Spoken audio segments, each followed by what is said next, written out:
Hi everyone, I'm Julia and I am here to share one of the most underrated anxiety mitigating score boosting strategies you can employ for your GMAT test day, the rehearsal.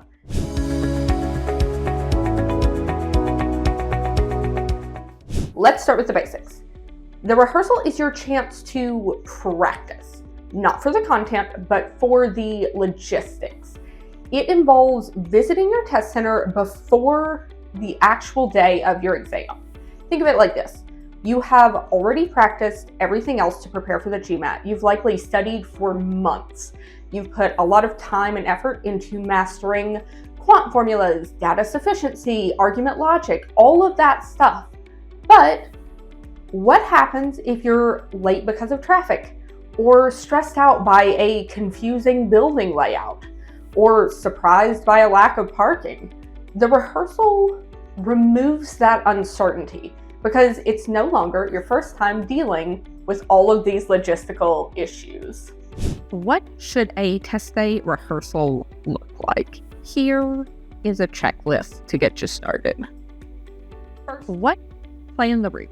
Drive or take public transit to the test center at the same time you'll need to be there for the actual test. Learn how long it really takes. Add buffer time.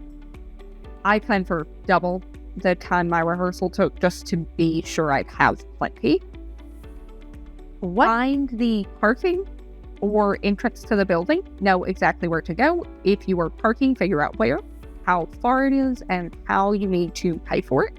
Check out the inside of the building if you can to see how long it takes to check in, what the waiting room is like, and what the locker situation is. And finally, scout the general vibe. Can you see into the test room? How loud is it around there? Is it super cold in the building? This one is building dependent because sometimes they don't let random people peek into or wander around the test room, especially if you're doing your rehearsal on a day that people are currently testing. Just do your best and plan for anything you can't figure out. So if you can't tell how hot or cold the room will be, you'll know to wear layers. If there's lots of construction or traffic noise outside and it's super loud, you'll know to bring some earplugs, that sort of thing. This isn't just about gathering information. It's about reducing stress. Each thing that you check off of your list is one less unknown that can surprise you on test day. And that clarity frees up your mental bandwidth for the test itself. I did a practice run a week before my test. Here is what I learned. Traffic at the time of day was a bit worse than I'd originally expected, so I was able to plan a better route. I knew before I went that the test center was on a university campus with pretty sparse parking. When I got there, I saw that the test center itself had plenty of parking. I also learned that they had a kiosk where you had to pay for that parking, and it was not super user-friendly, judging by the line of people trying to figure it out. I factored in some extra time for that. I also noticed that the check-in process took a bit longer than I might have expected, and it was very thorough. So I learned not to wear sleeves I couldn't easily roll up, and I planned for some extra time to get through the line. Additionally, the lockers were a bit far from the test cubicles. I left most of my personal stuff at home because I didn't want to deal with walking back and forth to these lockers any more than necessary. Look, none of these are major issues on their own, but stack them up on an already stressful day and they start to mess with your focus. Who needs that on top of everything? Also, even though they weren't major, some things were a little better simply because I knew to expect them. Solving these problems in advance gave me a clear advantage. My brain was able to focus on the task at hand. How about for the online GMAT crowd? If you are taking the GMAT online, your rehearsal will be more of a tech assessment, but it's still super important.